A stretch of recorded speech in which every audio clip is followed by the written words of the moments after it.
తాకట్లో ఉన్న బంగారాన్ని విడిపించి ఆ రోజున మార్కెట్ ధర కట్టి మిగిలిన డబ్బును మీకు అందిస్తుంది కొమ్మూరి గోల్డ్.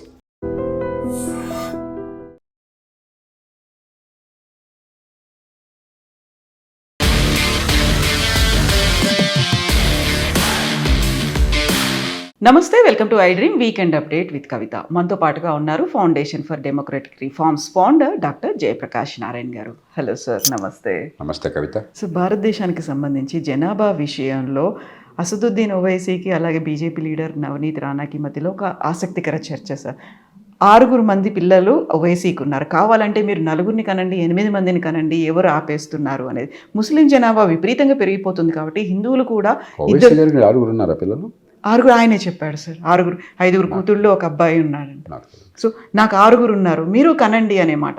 సో హిందువుల జనాభా తగ్గిపోతుంది, ముస్లింలు పెరిగిపోతున్నారు కాబట్టి ఇది వాస్తవమైన వాదన కాదు.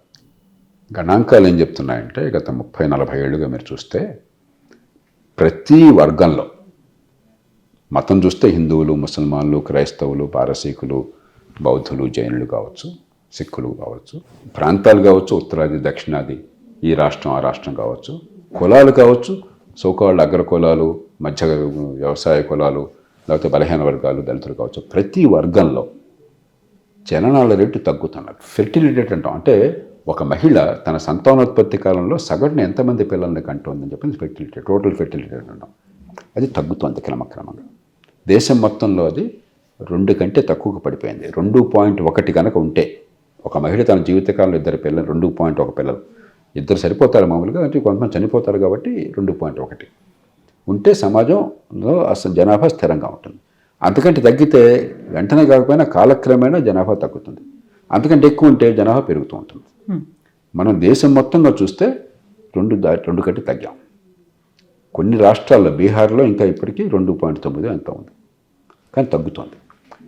ఉత్తరప్రదేశ్ 2.4, 2.5 తగ్గుతుంది. ఇంకో 5-10 ఏళ్ళలో ఉత్తరప్రదేశ్ అయిపోతుంది, బస్ ఇప్పటికి అయిపోయి ఉండొచ్చు. బీహార్ ఇంకో 7-8 ఏళ్ళు పట్టచ్చు. అలాగే కొన్ని వర్గాలు, దళితుల్లో కొంచెం ఎక్కువ ఉంది ఇంకా, ఎందుకంటే విద్య, ఆరోగ్యం సరిగ్గా అందకపోవడం, ముఖ్యంగా మహిళల విద్య.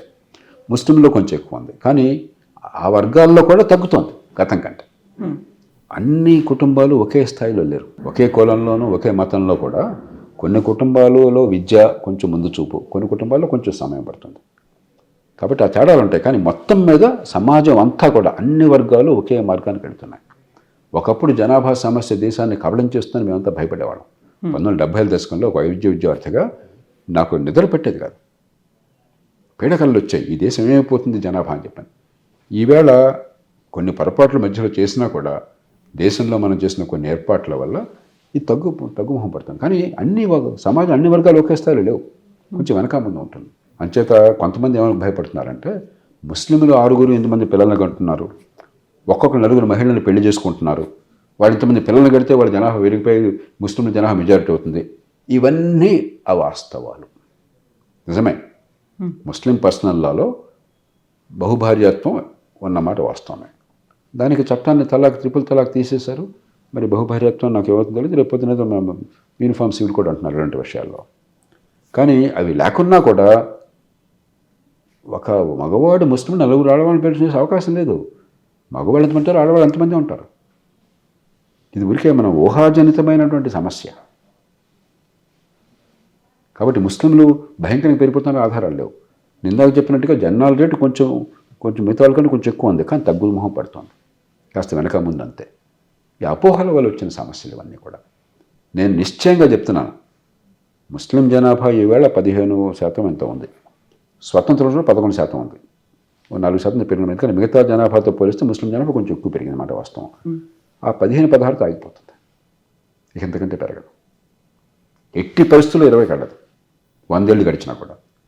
కాబట్టి లేని సమస్యలు మనం సృష్టించుకొని అపోహలకు గురైపోయి ఈ దేశంలో హిందువు ఇన్ని వేల సంవత్సరాలుగా ఉన్న దేశంలో ముస్లింలు వచ్చేసి ఎక్కడి నుంచో వచ్చినటువంటి మతస్థులు వచ్చేసి మరి వాళ్ళు పెరిగిపోయినట్టయితే, ఇస్లామిక్ సమాజం వస్తే, ఇతరుల స్వేచ్ఛలు రద్దు చేస్తే, ఒక షరియా తీసుకొస్తే ఏమవుతున్న భయం కొందరు వ్యక్తపరుస్తున్నారు. ఆ భయానికి ఆస్కారము లేదు. ఎందుకు సార్? అంటే వాళ్ళు అవేర్నెస్ వచ్చిందా, అలాంటి చట్టాలు వచ్చాయా?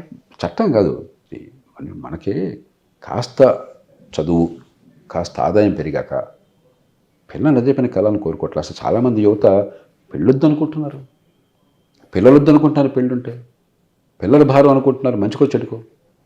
మనం వాళ్ళని పిల్లల్ని కనండయాన్ని పొద్దున పోసే 30 ఇప్పుడు కాదు 34 చాలా దేశాల్లో ఆ పరిస్థితి వచ్చింది. కాబట్టి కాలానుగుణంగా ఆధునికీకరణలో భాగంగా పట్టణీకరణలో భాగంగా పిల్లల్ని ఎక్కువ కంటం అనేది తగ్గిపోయింది. పెళ్ళి తొందరగా చేసుకోవడం తగ్గిపోయింది. పూర్వం 18 ఏళ్ళు వస్తే బాబాయ్ ఆ అమ్మాయి ఏమైపోతున్నా ఇప్పుడు అనుకోవట్లేదు. అమ్మాయికి చదువు సంధ్య అవసరం అనుకోలే పూర్వం. ఇప్పుడు అమ్మాయి అబ్బాయి తేడా లేకుండా మంచి విద్య, మంచి వృత్తి, మంచి వ్యాసంగం, మంచి వ్యాపారం, ఇది హక్కుగా భావిస్తున్నాం మనం. దీంతో సహజంగానే వివాహంలో కానీ లేకపోతే పిల్లల కంటంలో కానీ మార్పులు వచ్చినాయి. అంచేత మనం ఏదో ఒక వర్గంలో జనాభా పెరిగిపోయి భారతదేశం మొత్తాన్ని ఆక్రమించేస్తారనే అపోహకు ఆస్కారం లేదు. అనవసరం అపోహలకు గురై ద్వేషాన్ని పెంచబోకండి. అన్ని వర్గాలలో ముస్లింలతో సహా, క్రైస్తవులతో సహా, హిందువులతో సహా అన్ని వర్గాల్లో జనాభా పెరుగుదల తగ్గుతోంది, పిల్లల ఉత్పత్తి తగ్గుతోంది, జనాభా స్థిరీకరణకు వచ్చేస్తుంది చాలా దగ్గరలో ఉన్నాం. డెమోగ్రఫీస్ చేంజెస్ అనేవి చాలా వచ్చాయని అస్సాంలో ఆల్మోస్ట్ ఉన్నటువంటి 33 జిల్లాల్లో 15 జిల్లాల్లో 50-60% కంటే ఎక్కువ ముస్లింలే ఉన్నారు. అక్కడ చేంజ్లు వస్తున్నాయి అనేది ప్రభుత్వం చెప్తోంది, లెక్కలు కూడా అవే కనిపిస్తుంది. అది కాంతిశూకుల వల్ల బంగ్లాదేశ్కి సరిహద్దున ఒక పక్కన తూర్పున అస్సాం ఉన్నది, పశ్చిమాన అస్సాం కానీ త్రిపుర కానీ ఉన్నాయి, పశ్చిమాన బంగ్లాదేశ్ ఉన్నది, బెంగాల్ ఉన్నది. ఆ కారణంగా అక్కడ ప్రభావం ఉంటుంది. అది దేశం మొత్తానికి సమస్య కాదు. అక్కడేదో సిటిజన్షిప్ రిజిస్టర్లు అన్నది మరొకటి ఉన్నారు, వాళ్ళ కంట్రోల్లో పడతారు. దాని గురించి మనం ఎక్కువగా ఆలోచించక్కర్లా. సో మోదీ కూడా ఇదే మాట అన్నట్టున్నారు, వెస్ట్ బెంగాల్ ఓన్లీ ఎన్నికల కోసమా లేకుంటే వాళ్ళు ఇన్ఫిల్ట్రేటర్స్ వస్తున్నారు కాబట్టి ఆ ఇన్సిడెంట్ అలా ఉందనుకో. ఇప్పుడు మనకి రాజకీయంగా వాళ్ళ మనసులో ఏ కారణం ఉండొచ్చు, మనం చూడవలసింది చేస్తోంది చట్టబద్ధమా కాదా, చేస్తోంది హేతుబద్ధమా కాదా, ఈ పని వల్ల దేశ ప్రజలు నెరవేరుతాయా లేదా. ఈ మూటికి అవునని సమాధానం వస్తే మనకు ఆందోళన అక్కర్లేదు, కాదని సమాధానం వస్తే మనం గట్టిగా పట్టించుకోవాలి. Yes, sir. Thank you so much, sir. Thank you, sir.